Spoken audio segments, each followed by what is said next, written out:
It is with immense pleasure and joy that I extend a very special pleasant welcome to our distinguished chief guests, Dr. D.K.Hari and Dr. Hema. They are the co-founders of Bharatya's Excellential Research Initiative. I once again extend a very hearty welcome to each one of you. May this IKS initiative in the Platinum Jubilee year of our esteemed institution be a step towards understanding our land, its culture, civilization, and knowledge orientation with the guidance of Dr. HemaHari and Dr. D.K.Hari. Thank you. Thank you. Thank you, Professor Usha, for inviting us for this important program. Very kind of you. And as always, it's happy to be associated with Sita Lakshmi Ramaswamy College, Trichy, in its various programs. This college has been doing commendable work over, as you said, this is the Platinum Jubilee year. So, through the decades, this college has been doing wonderful work. And once again, it's our pleasure to be associated with this august institution on the subject of the day, that is Utsav, festivals, celebrations, and its values, which is what we'll be speaking about for the next 45 minutes. So we are calling this as Utsav Upliftment through celebrations, this session. And we will see why we are using these words, both upliftment and celebrations. If you look at the word, we normally for Utsav, which is the Indian word, in English we call it as festival. Now festival, if you see, it's coming from the Latin word festum. And from this you also have the English word feast. And what do they denote? It denotes that it is an occasion where people gather, it's a celebration, and there is a feast. There is a notion of partaking of a meal jointly together. That is what a festival denotes. Now in India, we do have a lot of festivals. We do come together, have joint meals and celebrate. But we call most of these occasions as Utsav. And Utsav, the moment you say Utsav, the connotation is far larger. It is associated with root. Its root is also associated with words such as Utsuk, Uttishta, meaning Uttishta, to arise. Utsuk means to feel encouraged and actually uplifted. Urchagam in Tamil, so feeling the sense of motivation, enthusiasm. So that is what the word Utsav actually connotes.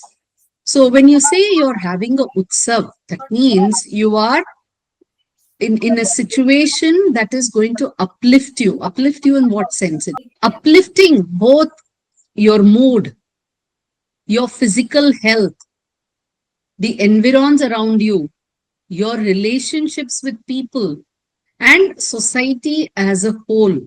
So when you say Utsav, it is something which is a composite upliftment.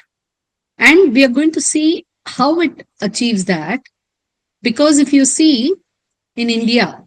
See, we have a saying in India that we have these festivals, Utsav, for every reason and for every season. We have so many festivals all through the year in the land, and this is a land of veneration. We venerate everything and we celebrate everything, both animate, inanimate. And inanimate, we celebrate plants, we celebrate animals, and we celebrate humans, which are also part of the animal kingdom. And every other aspect, we celebrate the movement of the moon, the sun, and the stars, the planets, all of that we celebrate. So this land is a land.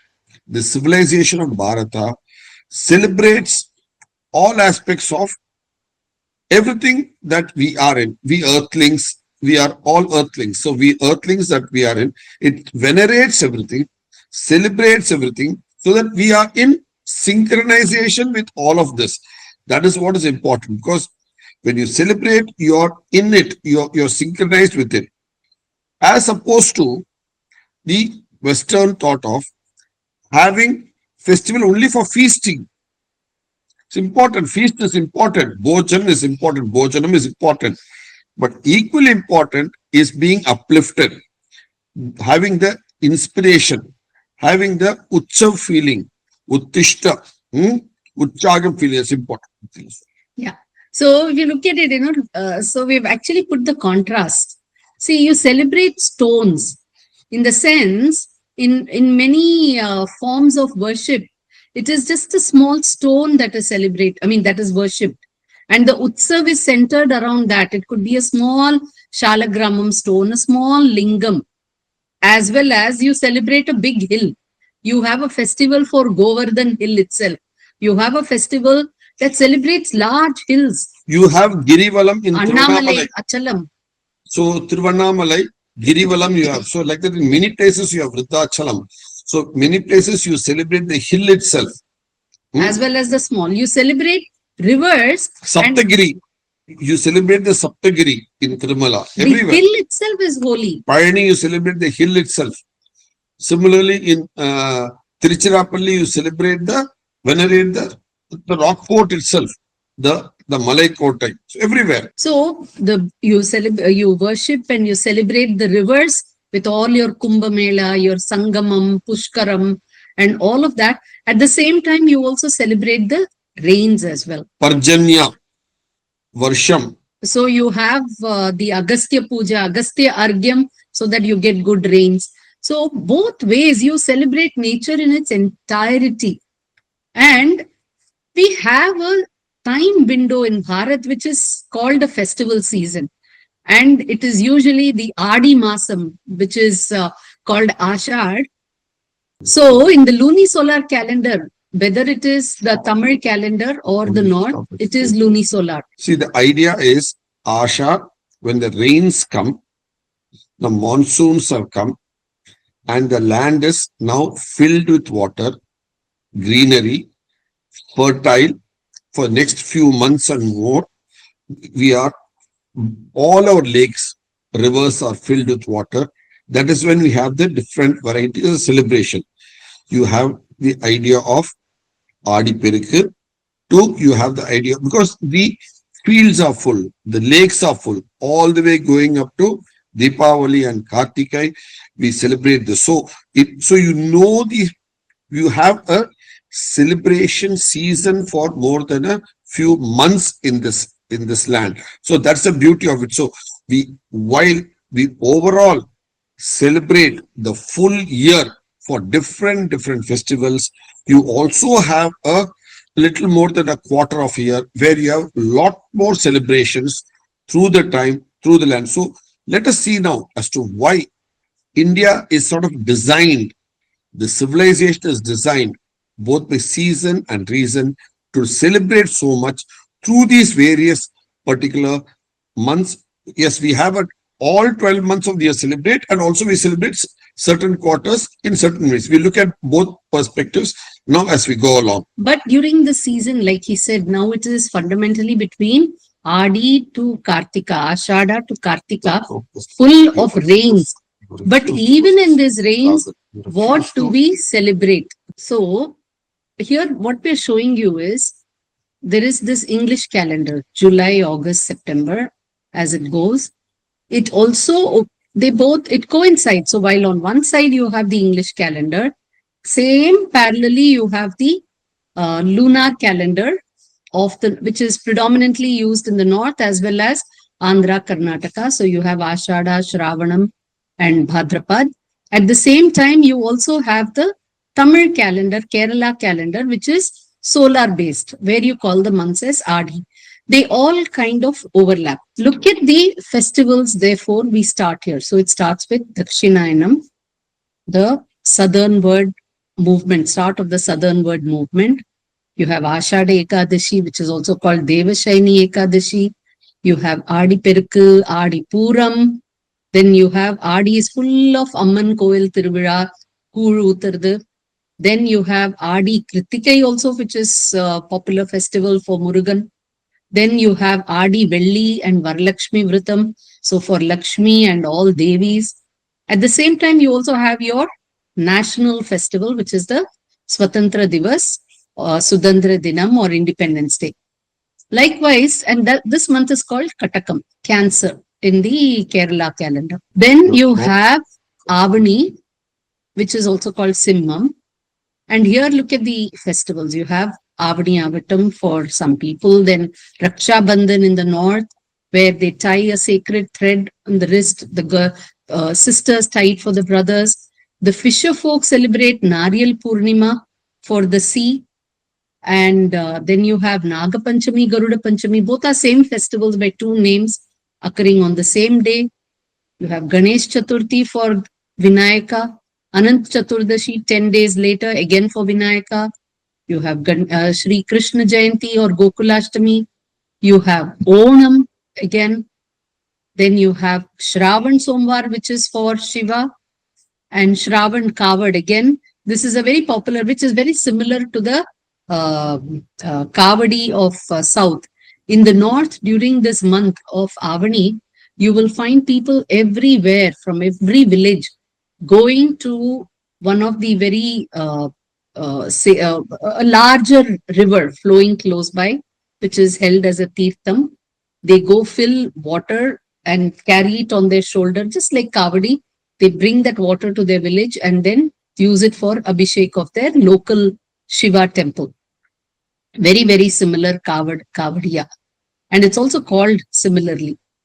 Then again, now look at the festivals. I mean, we're just walking you very quickly through the festivals for you to look at the list. When are we celebrating and the reason we are celebrating these. Now, this is the next 3 months, September, October, November. Half of September, full of October, half of November window is what we are looking at, which is Bhadrapad, Ashwin, Kartik. And this in Tamil, it coincides with Puratasi or Kanni.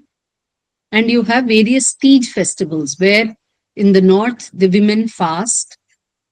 It is on the third day. So Tritiya, which is called Tej.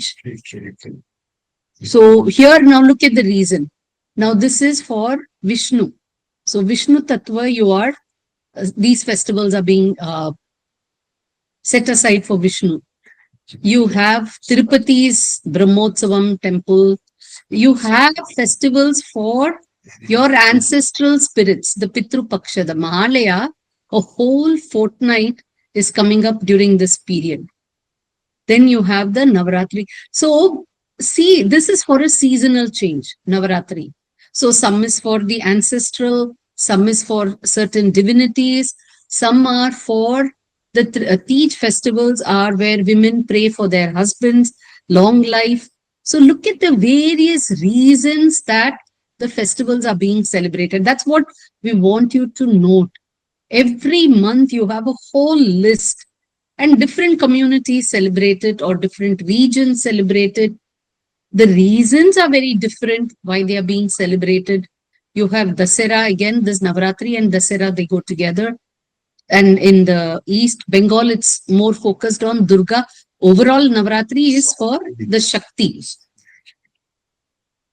And the next month is the Tula month, which is the month of Libra. So just as you have Chaitra, you have Tula, these are 2 months in the year which divide the year into 2 halves, 6 months, and both are periods of balance. They are exactly opposite to each other. And one start denotes the start of the year, which is Chitra. The other denotes the start of the second half of the year, and which is actually looked at as a nighttime of the year and the daytime of the year. But the point is, these two, if you look at it, they are very close to the equinox. Both the Chitra and the Tula. The Ashwini and the Libra. So they are very close to equinox. And then again, look at the kind of festivals you have. You have people having a Tula Snan in the Kaveri. It's very important festival in the southern parts of India because Kaveri is in full flow. The rains have happened in the Western Ghats. From there, the Kaveri, which is flowing now, has got all the water, and therefore Kaveri Snanam, Tula Snanam is very important in this period. Then start your season of Deepavali festivals, starting from Naraka Chaturdashi or Yamadipam. You have Dhanvantri, Dhanteras. So Deepavali we say as one festival in the Aipasi Masam. But is Deepavali really just one festival? Look at the number of festivals this Deepavali corresponds to. So Deepavali means Deepa Avali, a row of lamps, Deepam. And it's actually a season, it's a festival for 30 days. It starts from one Amavasya and ends with a Paurnami, the Kartika Paurnami. And this is typically celebrated after the southwest monsoon rains when all the water bodies are full. And when water bodies are full, what do you see in them? You see a lot of lilies. And what are lilies called? Kumud, Kumudam. Lotuses, lilies, they are called Kumudam. So this whole month actually, and this set of festivals were called Kaumudi Mahotsav.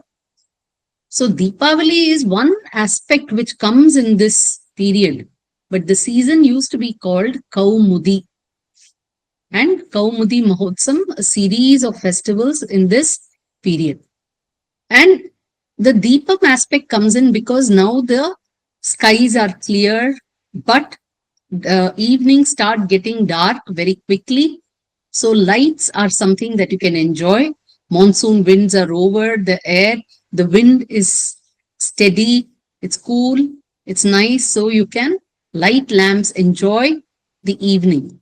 The waters are there. The waters reflect these lamps. And on nice phases of moon, these lotuses are seen in the water bodies. So it's a beautiful sight during this period. A lot of important events have happened, and the reference to Kaumudi is there in many of our ancient texts, including right from the Mahabharata. And this season, look at it, it's celebrated across Bharat and for various reasons also. In South, predominantly, we focus on the Chaturdashi. So, Naraka Chaturdashi. On this, so this is just the one night before Amavasya, 14th phase of the moon. And it's connected with the slaying of Narakasura. And this aspect, if you see, Naraka's kingdom was actually Prag Jyotishpur, which is in the region of Assam. So Naraka was ruling over here. But his Vadam, Naraka Chaturdashi, is celebrated all across this Dakshina Peninsula, predominantly. So here, of course, whole of India at one time was celebrating, but many other reasons overtake and certain things get subdued, certain things gain higher prominence. In the southern part, especially Goa, Tamil Nadu and all these regions, the Naraka Chaturdashi is celebrated more during Deepavali. Goa is very, very prominent. This is Prag Jyotishpur in Assam.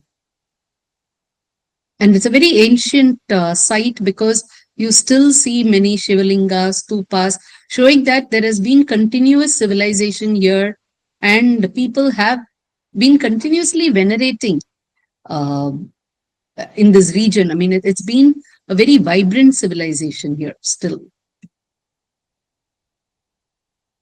The very name itself, Surya Pahar. So it shows that sun worship was there, Buddhist, Jain.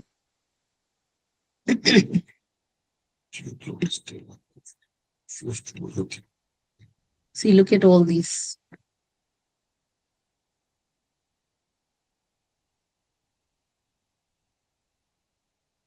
Then in the West, you have Lakshmi Puja, predominantly the trading community.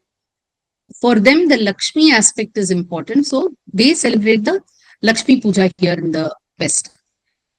So you also have the Parinirvana of Mahavira happening on Deepavali day. So for the Jains also this is very important. You have Kubera Puja here in the north. Then amongst the Sikh community, the Bandi Chod Divas. So the same day is a day when they celebrate it as Bandi Chod, where the Guru, he got a lot of prisoners released. Guru Har Gobind Ji, this was in 1619. So he gets a lot of prisoners released, and therefore that is also celebrated. Bandi Chod. Chod is release, Bandi is prisoner. And many texts, different places you have different, and here you also have Rama's return being celebrated in UP and other regions. And each region celebrates it in their own way. We're going to, and everywhere you will find that there is an aspect of firecrackers. This whole, the in-depth reason of Deepavali, we have put it up as a book that you can read from our collection. It is a published book. And in this, you will find reasons for why firecrackers are used in Deepavali, how old, from how long ago we have been using firecrackers. So the actual reason for using firecrackers around this period, so there, and you will find that this has connection fundamentally to ancestral spirits. How during your Mahalaya Deepam. So when you have your Pitru Paksha and Mahalaya Deepam, Mahalaya Amavase and whole fortnight, you have invited all your ancestral spirits. You have to send them back. So that is done during this period of Aipasi. And so look at how many levels it's coming to. So when you talk about ancestral spirits, it's at that spirit level, ancestors and spirits and so on. But you are celebrating it at an earthly level. You are lighting lamps to show them the way to return back to their realm. And then you are also having appropriate food. Your food diet restrictions are very strong during this period, during Mahalaya. There are do's and don'ts to be followed. So that is at your physical level, for your own self, your body, your physical level, your family. It's a very, very highly family-centric function. So people of the family, one group, one clan, they get together and then they observe all these. At the same time, this same thing, why do you celebrate it during Puratasi and Aipasi, this period? If you see, it is also having a sky connect, because this is the time when the Bharani Nakshatram, which is connected with the divinity Yama, whom we associate with afterlife and regulation of birth and death. So this is the period when this star is very prominent in the sky. So you have a sky level connect, you have a spirit level connect, you have your own level connect, and you also connect it with your diet and various other things. So look at how it is spanning across various realms. So when you say a Deepavali and all these Utsav, all of these, if you look at it, there are very deep, in-depth layers. Every festival, every Utsav will have many layers. If you look at Navaratri here again, we call it as a 9-day festival, 9-night rather. So before we move to Navaratri, let me just show you all the reasons for this Deepavali. And it's not just India. You find that during this time of the year, when it starts getting dark, whole of northern hemisphere, in different parts, you have their own kinds of light festivals. So light is a way in which is a medium that people use to uplift themselves, especially when things start getting dark. So this is the Kaumudi Mahotsava month. Look at all the different festivals that come here. Starting from Dasara Vijayadashami, the Karwa Chauth, the Kubera Puja and Dhanteras or Dhanvantri Jayanti. Then that is on the 13th day, Teras. That is why 13th day. Then Naraka Chaturdasi, 14th phase. Then Lakshmi Puja Amavasya, Lakshmi Puja Deepavali Amavasya. Then you have all these happen around for on the same time. Then you have the first day here, Bali Pada. This is the first day after Amavasya. You have Govardhan Puja. So many different festivals till it comes to even Chhat Puja. Now look at this. Chhat Puja is the 6th day after Deepavali.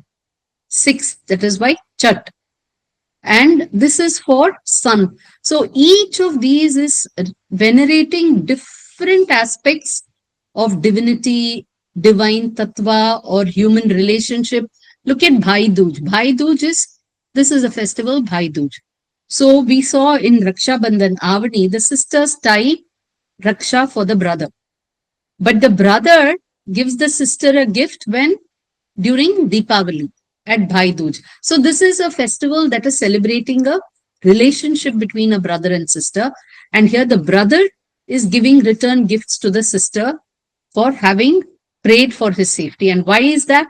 Because in Avani, the brothers are going to work on the fields and they need to be looked after because the fields are going to be full of waters and there could be a lot of dangers lurking there, and for their safety. And after that, when there is harvest, Deepavali is actually a harvest festival. That is why you have Lakshmi Puja being celebrated here. It is for the trading community. It is start of an accounting year because this is when they are going to sell. They have sold all their harvest. They have made a lot of money.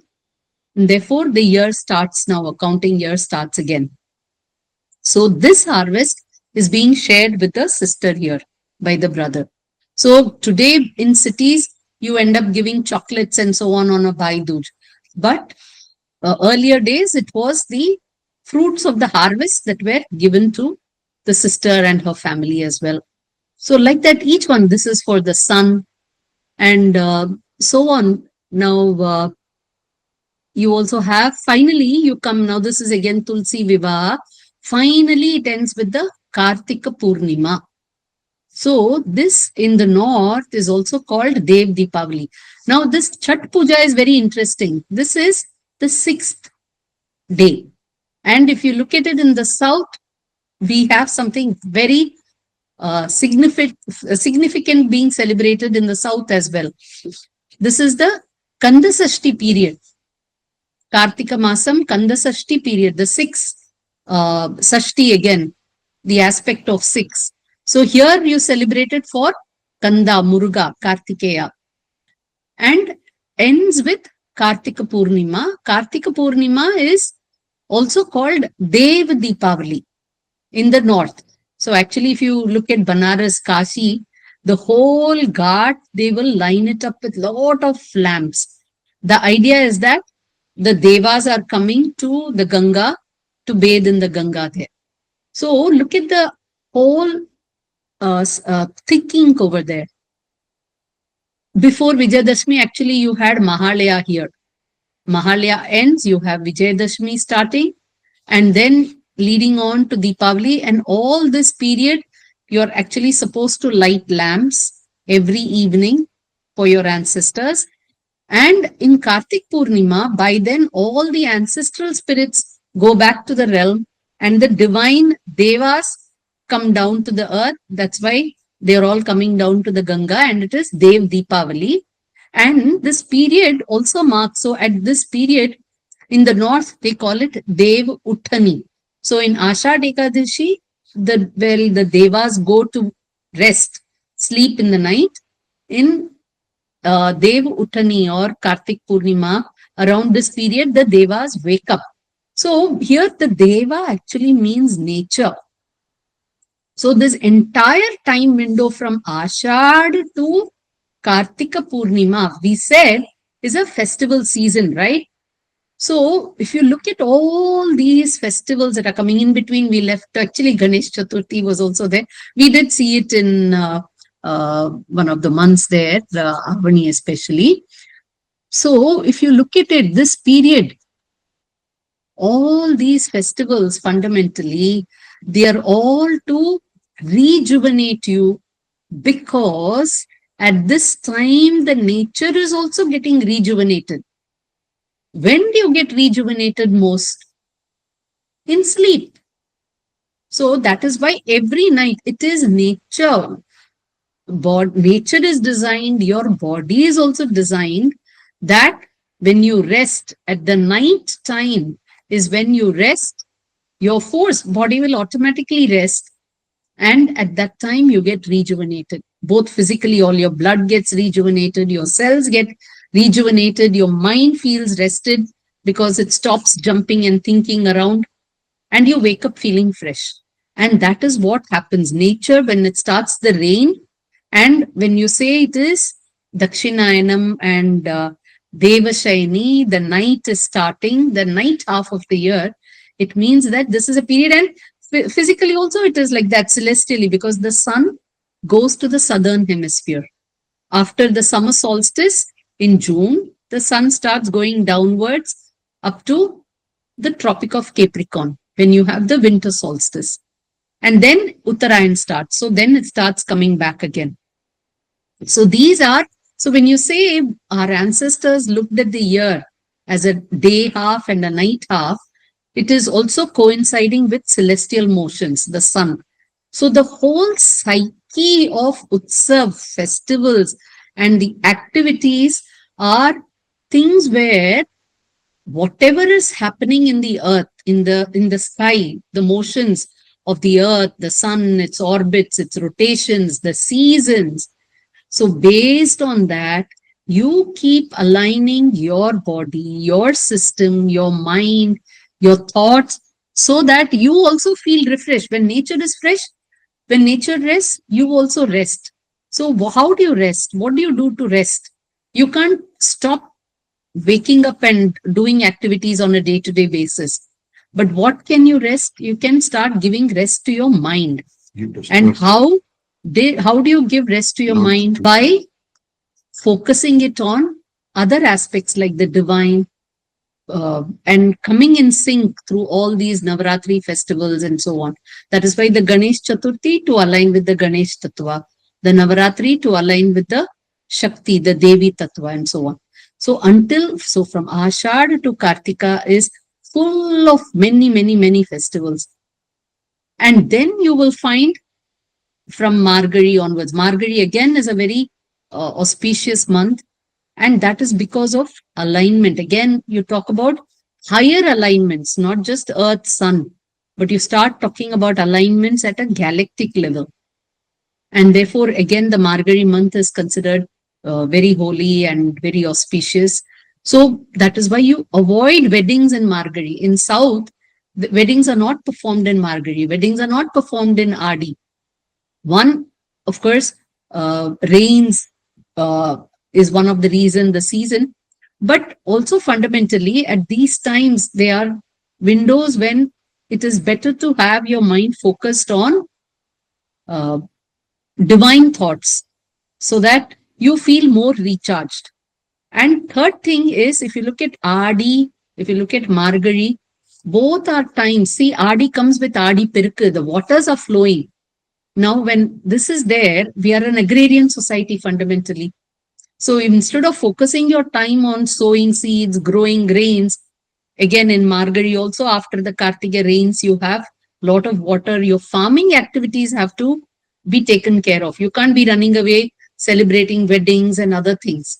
So look at how beautifully the civilization had integrated social norms that along with seasonal patterns, activities to be performed, as well as cosmic alignments, so that you end up eventually feeling refreshed.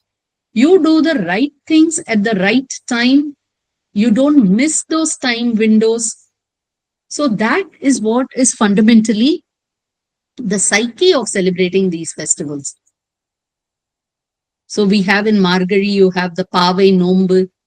So for the girls, so while the farmers are busy going and tending and doing the field activities, the women are also farmers, but then at the same time, their activities were focused on the Pava Nombu and the whole entire month, 30 days.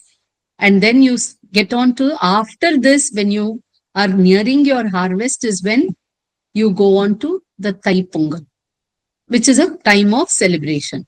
So if you really look at it, the kind of feast, the festival, the notion of festival and feast coming together to enjoy the fruits of labor and what nature has given you are these harvest festivals, like all the pongals, the bihus.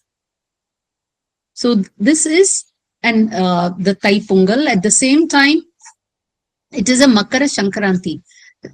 So we have also celebrated it. Makara Shankranti is not a one-off Shankranti. Every month we have celebrated a Shankranti. So when you see the solar calendar, each of this month, the start of the month is a Shankaranti. As the sun moves into a zodiac, it is a Shankaranti. And that is also cause of celebration. Because what are you celebrating there? You're celebrating time itself. So you're celebrating the start of every month. That means you're logging time, you're tracking time, you are celebrating time, you're celebrating the order in the, at this level, the solar system. Because if sun is going into a zodiac, it actually means the earth is moving. You're celebrating the fact that the earth is moving. If it didn't move, you wouldn't be alive. Earth has to move. It has to rotate for you to be alive. And that is what you're celebrating. So you're celebrating life by celebrating time. Every festival you see, it is highly time bound. And when you say time, it is not just by a number and a date, always this date.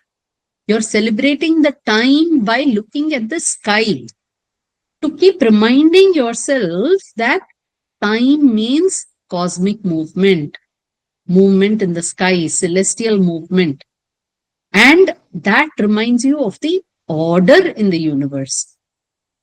And this order is what we call as dharma, because it is the nature, inherent nature of the universe to have this order. See, normally if you look at Western scientists and all, you will find statements which sometimes say that universe is a chaos. There is chaos in the universe. Universe is a chaos. In Indian thought, there is no chaos. Universe is not chaos. Universe is dharma. Universe is dharmic. Universe has an order and it happens as per that order. And that order is there in your nature as well. It is there in the nature of the universe. It is there in your nature. And that nature is what you call dharma. I have my nature, that is my dharma. He will have his nature, that is his dharma. You will have your nature, that is your dharma. And when we all interact, based on the relationship that you and I will have, we have to interact in a particular way. We will end up interacting in a particular way. So that becomes the dharma of a relationship as well. The behavior that we exhibit towards each other, towards the inanimate, the other animate things in the universe, that is what is dharma. So when you say dharma, because values, ethics and values, they actually, we had just one word for everything. We had dharma. It covered all of this and so deeply, but so naturally, because it's simple. It is about the simplest thing, but the most profound thing and the most wholesome thing, most composite thing as well. So that is a dharma that we celebrate through each of these festivals. So in every festival, we keep reminding ourselves of this order in the universe and therefore innate order within us as well. See, for instance, in the month of Masi, you have the Masi Charad festival, Manja Charad. Many married women will change their yellow thread. You also have the Savitri Nombu again. So that is again for the husband, the Karadaya Nombu also as it's called. So here you're celebrating a relationship between a husband and wife, where the wife is praying for her husband's long life. So this is also a dharma. So the dharma aspect of a relationship is coming out here. Attukal Pongala also is for the women. This is in Kerala. It's the world's largest single congregation of women in one place, one city. And look at this. It starts from the Masi month. In the Masi month, it starts from the Bharani star. Attukala Pongala, all the women come and pray for their husbands. And Bharani, and the young girls also for their marriage. But look at it. Bharani star again, which I told you is connected with Yama. It goes on for 10 days and ends at Masi Magam, which is the full moon. There is Savitri Nombar. Look at the kind of a psyche that is there across the land, whether it's Kerala, whether it's Tamil, or whether how they celebrate whatever. Somebody does a Nombu here, somebody just changes a thread here, somebody does a Pongal. But here, the whole psyche is what is important. Your way of expressing it may be different. How you do it may be different. What matters is the thought and the timing behind the thought, because that is key to the whole thing. The timing is what is key. So the timing is because it's associated with the entire movements of the Earth, Sun, and other planets in the solar system. And that is what is the dharma. And thus through the year, you will find so many festivals coming up across until you come back to the new year, the solar new year. At the same time, you have from the lunisolar, you have the Yugadi, you also have Chitra Tiruvira, you have Baisakhi, Vishu, Bihu. So all these are celebrations of time. So we complete the cycle and come back. Now you also celebrate during the month of Vaigasi or Baisak. You have Agni Nakshatram in south, because this is the period when the sun is, even though the sun is on the equator, on the equinox, when it transits the southern part, the Tamil land, it is a few days after that, and that is the period we celebrate as Katri.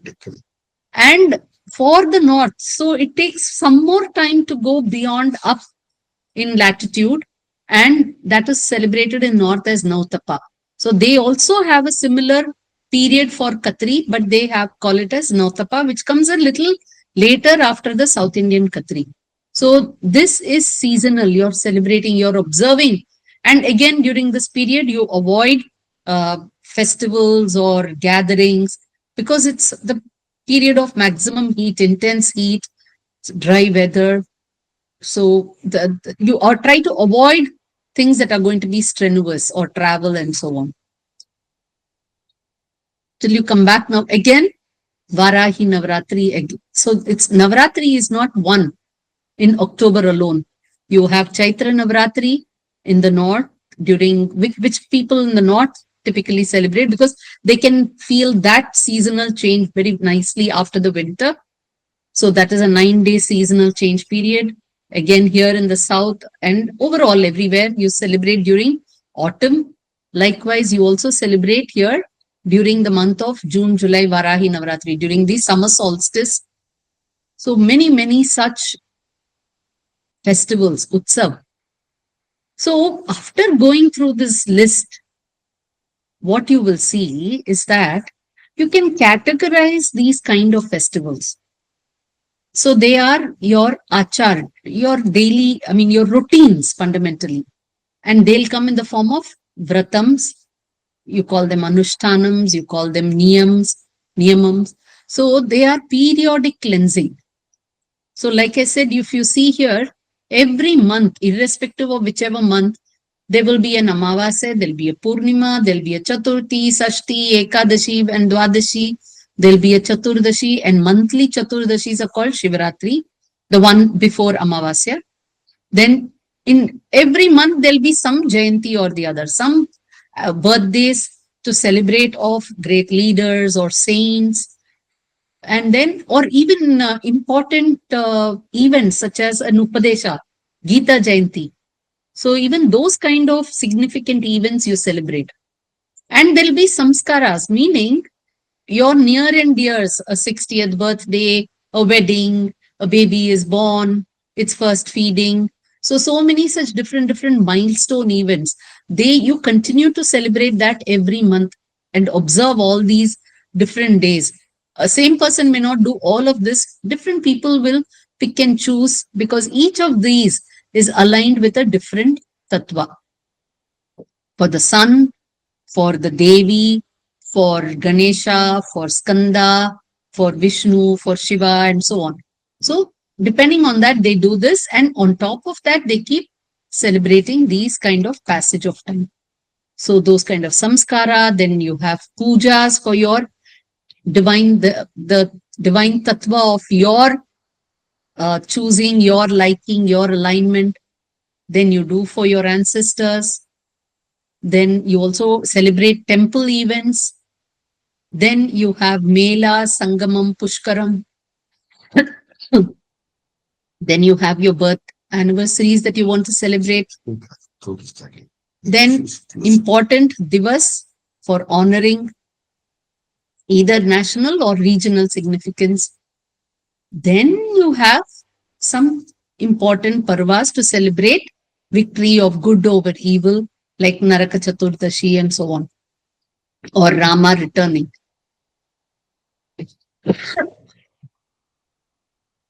So, if you look at it, you're celebrating the changeover of time cycles, milestones, victory of good over evil.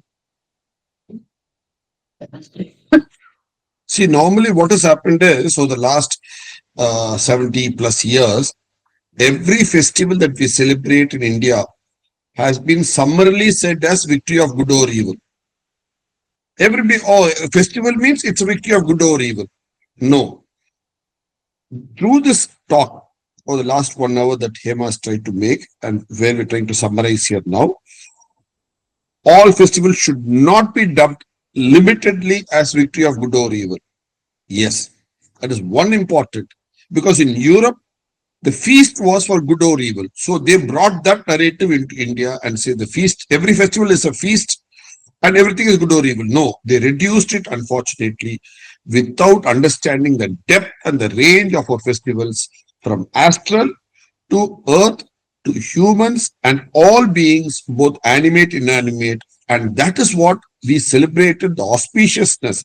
We venerated the divine and the creation that has everything in it. So that is the beauty of our Utsav. So there's fundamental difference between the English word festival and its meaning and the Indian Bharata word of Utsav, Utsaham. And when somebody tells you it's a festival of good or evil, no, that's a very small component. We have a larger, deeper component of how we celebrate.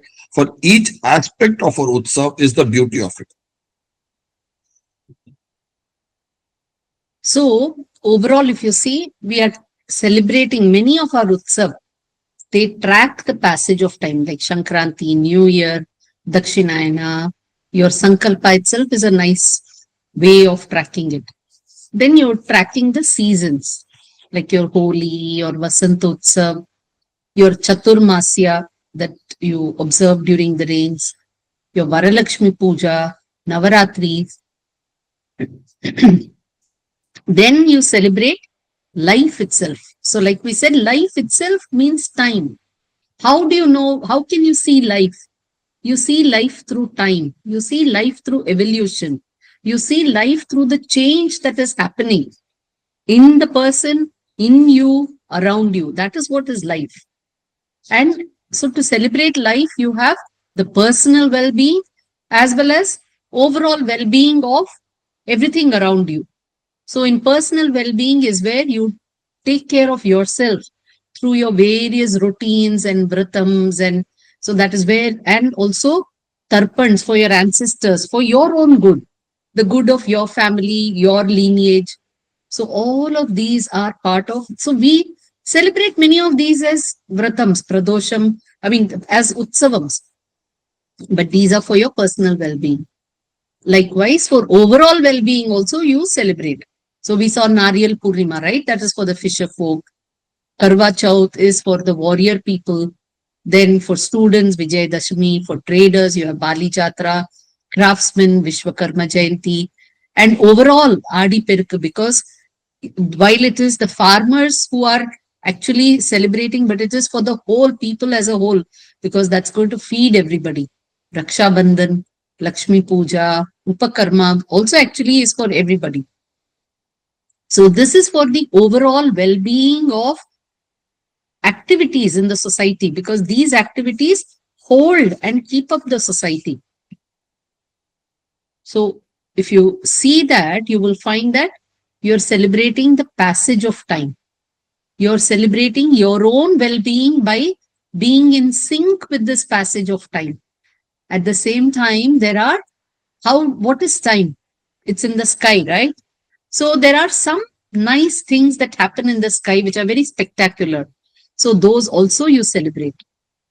So passage of time, all the Shankranti, Ayana, then seasons, which we just saw. Then you commemorate and remember birth anniversaries, Jayantis, and so on. And then for well-being, all the Anushtan, the Achar activities.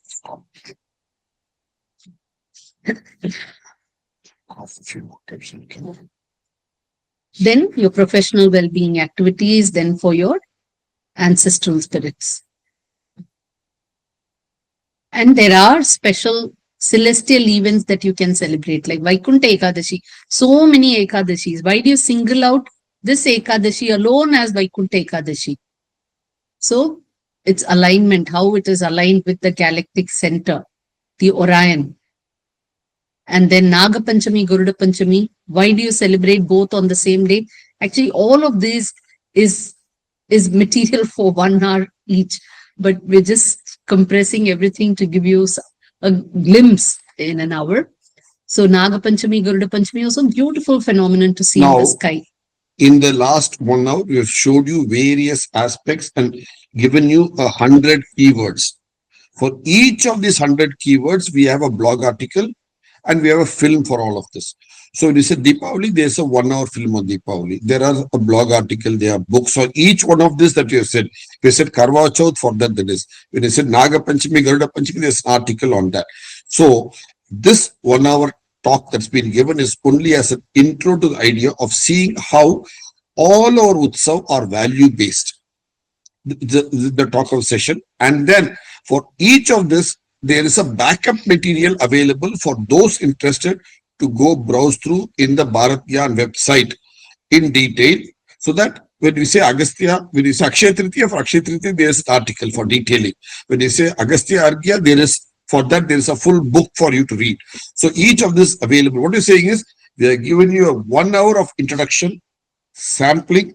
For each of this, there is backend data available in the Bharat Gyan website for you all to go peruse at your own convenience and see how this land has kept track of and celebrated time and evolution of every aspect of the universe, the galaxy, the solar system, Earth along with the moon, and the earthlings on it in different ways. And that is what we are, as she said, we have kept time of beautifully in this land. So when we say the value of Utsavam, these are all the values that you have in Utsavam that you have.